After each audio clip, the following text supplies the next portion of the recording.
You know what I have?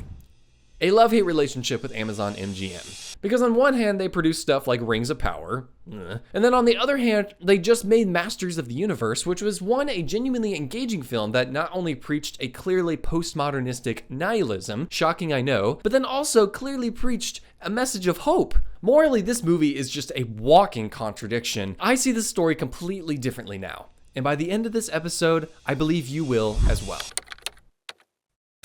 Throughout the movie, characters keep telling us that life is meaningless, that the universe is random chaos, and that nothing really matters.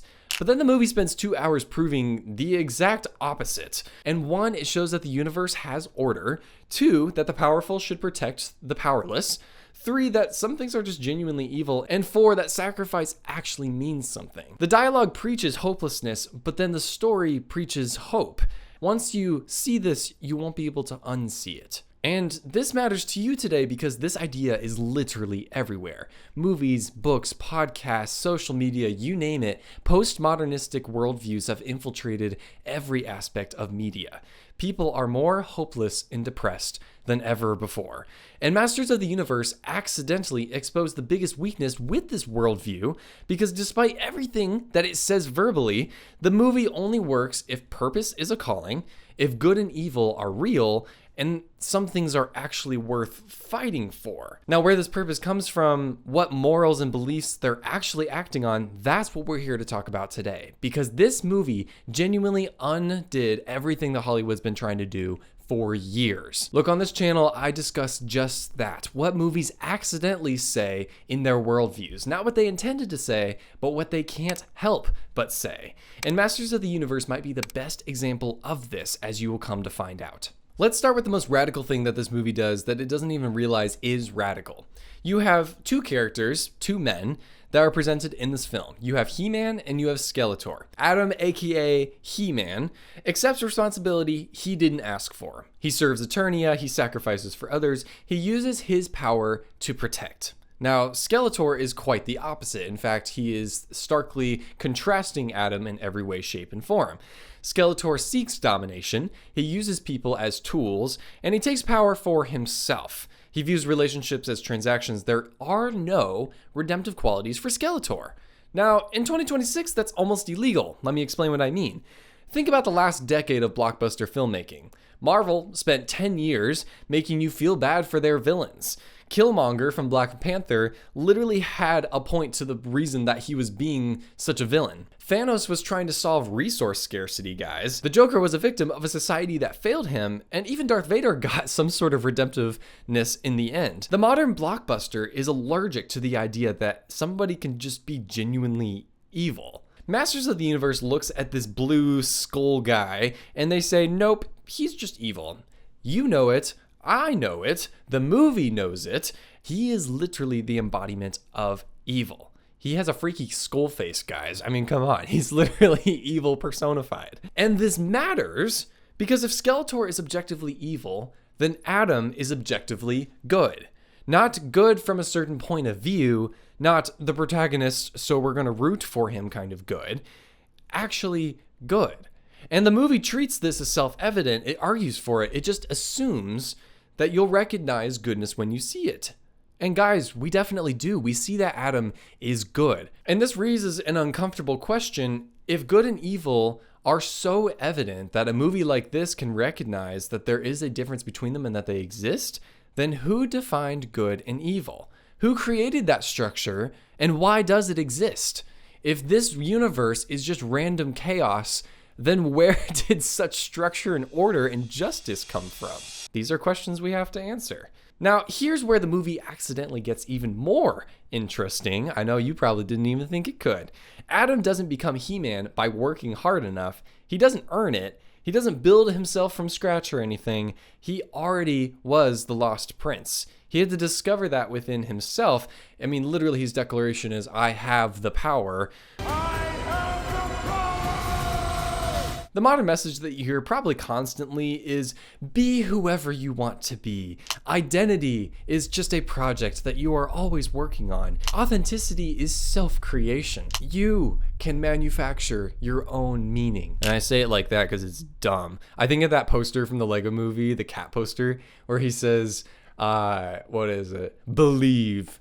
I know that just sounds like a cat poster, but it's true. That's kind of how the postmodernistic worldview sounds sometimes. This movie says the exact opposite. Now, the characters within it, yes, they say this, but the movie itself, the story, says the exact opposite. Adam discovers his identity. He doesn't invent it. He becomes He-Man, not by making himself that, but by accepting who he already was. The flourishing, the heroism, that comes from living out his destiny. And again, I don't think anybody involved with this project really meant to say that. Guys, it's literally Mattel. This is literally a toy company in the 1980s that tried to go to the government to deregulate children's television so that they could market their toys to kids through movies.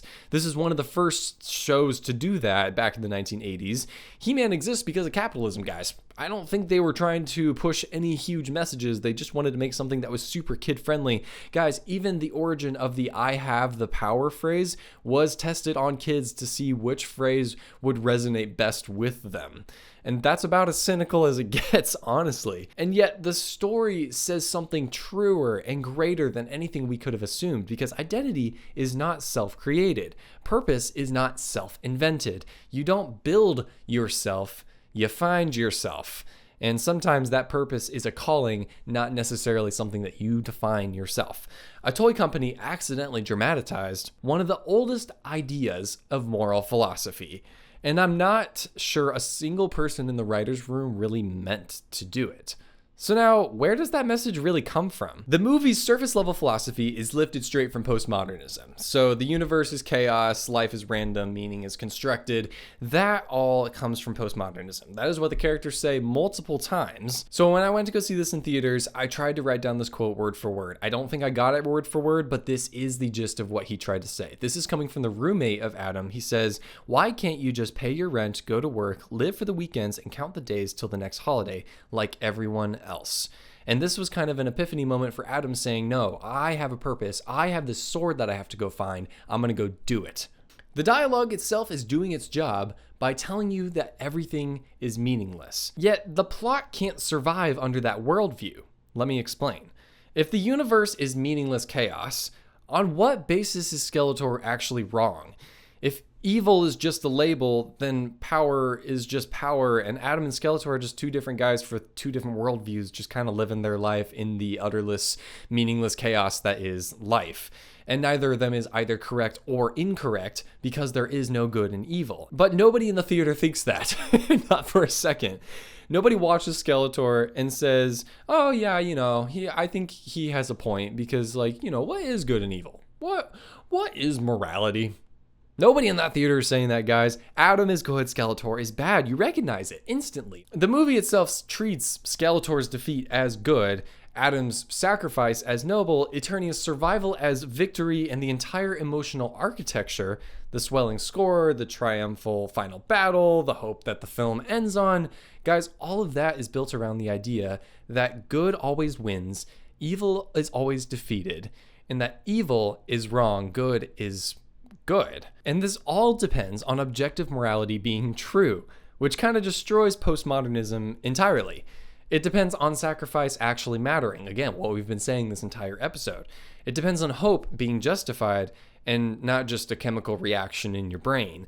The movie tells you that nothing matters, and then it spends 2 hours proving that exact point wrong. That's not just a flaw, that's just the honest truth about this movie. The filmmakers couldn't help themselves. They set out to tell a fun action story and accidentally built a moral universe around it, one that admits that good and evil are real, evil is recognizable, and hope is rational.